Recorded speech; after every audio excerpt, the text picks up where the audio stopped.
Hello, my loves. It's Bryony from the Somatherapy Collective and Reclaim Me Project.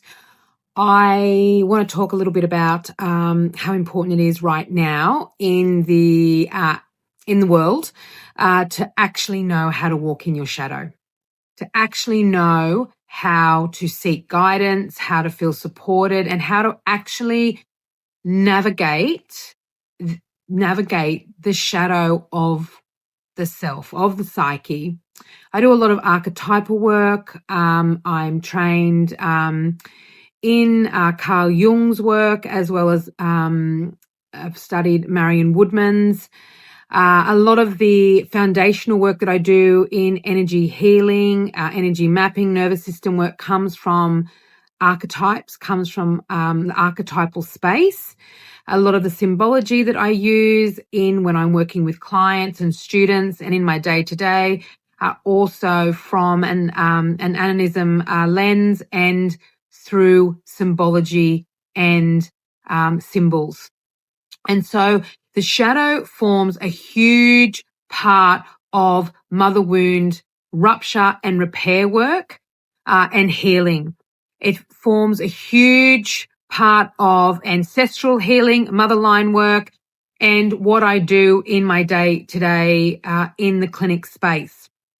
So that means that when I'm in a space of creating and when I'm in the space, when I'm working with clients and when I'm working in developing programs and resources, that creative piece means that I need to go into the shadow of who I am, my resources, where I kind of move with and move towards in the space of creating, is that in that creative space, something has to die in order for something to be reborn, to be birthed. So I want to point to that because we don't take into account that healing work is actually shadow work.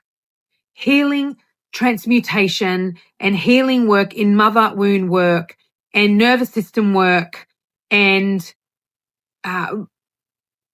healing and connecting with the exiled parts of ourselves, death mother work, archetypal work, meeting collective, being in service to, energetic work is not love and light. It is shadow work. It is the depths and the bowels and the stickiness and the denseness and the dark.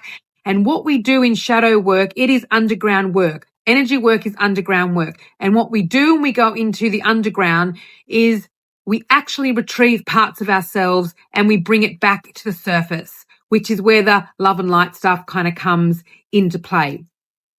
This work is deeply loving. This work is deeply present, deeply servicing collective, servicing something other than self. It is also community. It is also belonging work. It does not discard anything. It brings more in. It makes more, it amplifies everything more when we're doing shadow work.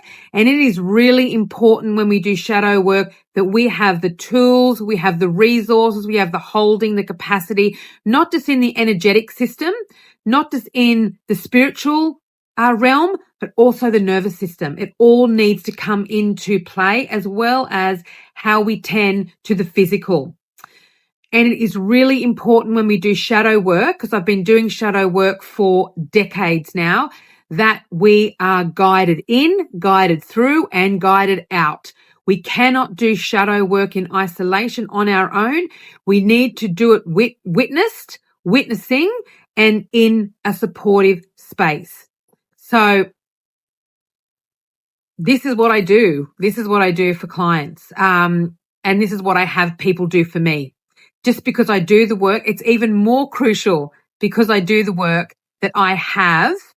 If you're aware of Anana's journey, that I have Nishkabar on the surface being the drum. I don't do this work on my own. I never do my own work on my own. I have so many guides in the physical as well as the metaphysical space and ancestral space that I am working with collaboratively at any one time. I never, ever, ever go into the shadow, into the underground on my own and without the guidance and the support